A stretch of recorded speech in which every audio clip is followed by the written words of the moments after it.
الحمد لله رب العالمين، والصلاة والسلام على رسوله الأمين محمد وعلى آله وصحبه أجمعين. ربنا لا تزغ قلوبنا بعد إذ هديتنا وهب لنا من لدنك رحمة إنك أنت الوهاب. آمين. السلام عليكم ورحمة الله وبركاته. سپاس بۆ خوای پەروەردگار و جارێکی تر بە خزمەتتانە گەمەوە دوای دابڕانی ماوەیەک کە هیوادارم خوای پەروەردگار دڵ و دەروونمان ڕاوبۆچوونەکانمان بکابەیە کولێکمان نزیک کاتەوە، بە تایبەتی لەم ماوەی ئەم سەردەمەی ئێستایە کە وەناغێکی زۆر هەستیارە بە نیسبەتی ئەهلی سونەت و جەماعەت و لەژێر تین و فشارێکی زۆر زۆران و بە تایبەتی ئێمەی ئەهلی سونەت و جەماعەتی ناو کورد. خوای گەورە پاداشتی ئەو کەسە بە ڕۆزانە بداتەوە کە هەوڵیاندا لە کێشەکەی منە، ئەوانەی کە هەوڵی دیدەنیاندا، ئەوانەی خەمخۆر بوون، ئەوانەی دوعایان کردووە، ئەوانەی هەست و سۆزی خۆیان دەربڕیوە. خوای پەروەردگار هەموومان لەو ریزی ئەو کاروانەیە کۆکاتەوە کە لەبەر خاتری خوای گەورە یەکتریان خۆشە. خوای گەورە پاداشتی خێری هەموو لایەکتان بداتەوە. پاشان پیرۆزباییەکی گەرمی ڕەمەزانی ئەم ساڵ 1437 لێ ئەەکەم. خوای گەورە بیکا بە مایەی مراجعەکردنی دڵ و دەروونمان و چاکردنەوەی بارودۆخی ئیمانیمان، پەرستنەکانمان، ڕەفتار و ڕەوشتمان، پاڵفتەی دەروونمان، بارسەنگی ڕەوشتمان، هەروەها چۆنێتی ڕەفتارکردنمان لەگەڵ یەکتری، هەستی بەرپرسێتی هەڵگرتنی دینەکە و بانگەوازی خوایی، گیانی کۆمەڵکاری و پێکەوە گونجان و یارمەتیدانی یەکتری، پاشان ڕەنجدانی دەستە جەمعی بۆ هێنانەوەی سەروەرێتی شەرع و دەسەڵاتی ئەم دینە. خوای پەروەردگار ئێمەش و ئێوەش سەلامەت و سەرکەوتوو بکە. ماوەیەکیشە ئەم ماوەی ئەم دوو مانگەی ڕابردوو کە خوای پەروەردگار بە لوتفی خۆی ئازادی کردم. خەڵکانێکی زۆر لەو گەنجەکان بە تایبەتی و هەروەها بەرپرسانی کاری ئیسلامی پەیوەندیانە کرد کە بۆچی ڕەیەکم نییە لەسەر ئەم ڕووداوانەی کە ڕوەدەن، ئەم شتانەی دێنە پێش، بە تایبەتی لەم سەردەمەیە کە هێڵەکانی گەیاندن و تەکنۆلۆژیای سەردەم پەیوەندیەکانی زۆر ئاسان کردوون و ڕۆژانە بگرە نیوڕۆژ و سەعات داوای ڕاوبۆچوونەکە. یەکەم لەبەر ئەو بوو کە ویستم بە قسەی خەڵکانێک بکەم کە لە دەوروبەر من و ئەوانش کە پەیوەندیانە کرد کە تکایە دەرمەکەوەرە جارە لە میدیا و سەبرێ بگرە و خۆشم پێم پەسەند بوو. دووهەم لەبەرەوەی بەرەو ڕەمەزانە چین. من عادەتەن ڕەمەزانان تەرخان ناکەم بۆ غەیری عیبادەت و قورئانەکە. تەنانەت ئەو زەمانەی بزوتنەوەی ئیسلامی کۆبوونەوەی مەکتەبی سیاسیش ئەبوو، بەشداریم تیانە ئەکرد لەبەر خاتری ڕەمەزان و بۆی ئەم ڕەفتار و ڕەوشتەی خۆم واز لێ نەهێنم، چونکە من 11 ساڵ 11 مانگ ئێمە هەموومان 11 مانگەکەوینە گوناحەوە. ئەو مانگەمان هەیە بۆ مراجعەکردنەوەی خۆمان، بۆ تۆبەکردن، بۆ زانینی خەلەلەکانمان، بۆ سەر لە نوێ نۆژەنکردنەوەی دیندارێتیمە. بەڕاستی ڕەمەزانی ئەم ساڵی شەر بە هەمان شێوە ئەڕۆین بە پشتیوانی خوای پەروەردگار هەر خەریکی تۆبەکردنی خۆم و مراجعەکردنی قورئان و فێربوونەوەی تر لە قورئان و عیبادەتەکانە بم ئینشاءڵڵا، و بۆ شێوەش لە خزمەتانە بم. ئەوەندەی کە بۆم بکرێت دەرسەکانیش دەرسی قورئانیە بن، دەرسی پاڵفتەی دەروونە بن، لەو بابەتانە ئینشاءڵڵا گەر خوای گەورە یارمەتی دەرمان.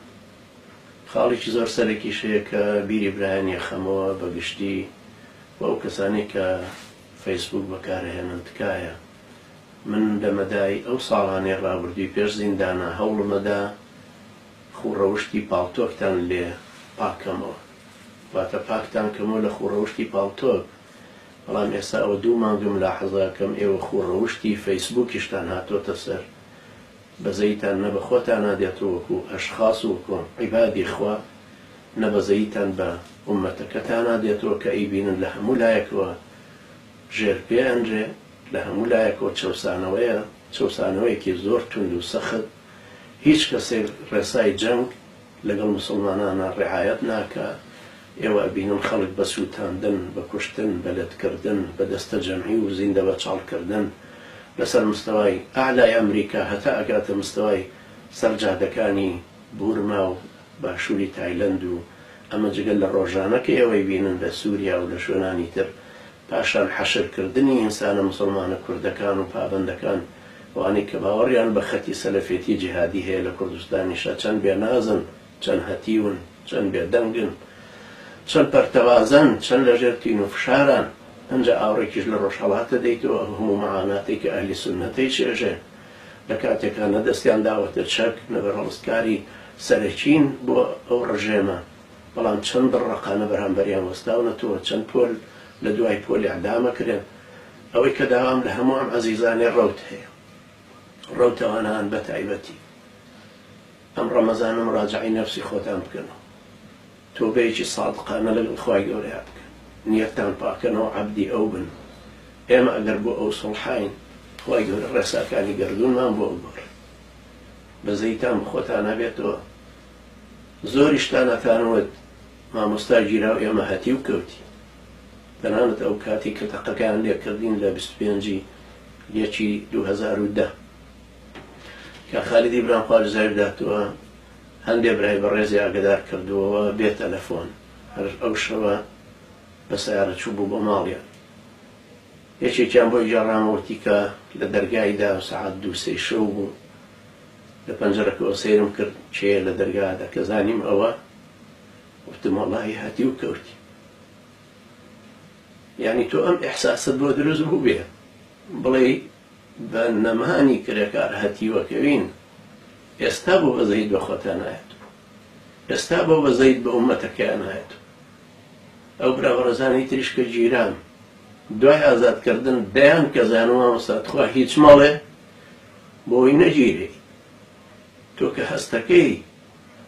من لەگەڵتانام لە خزمەتتانام شوانێکتانم بۆچی دوورەکەونەوە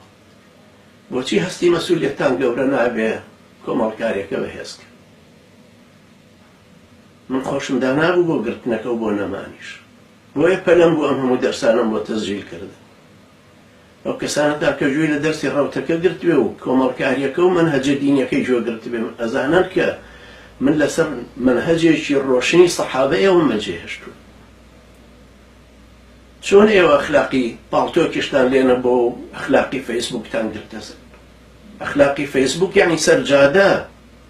یعنی سەرجادەی پیاوێکی سەرخۆش چونکە سەرسەریش لە سەرجادە و قسانە ناکە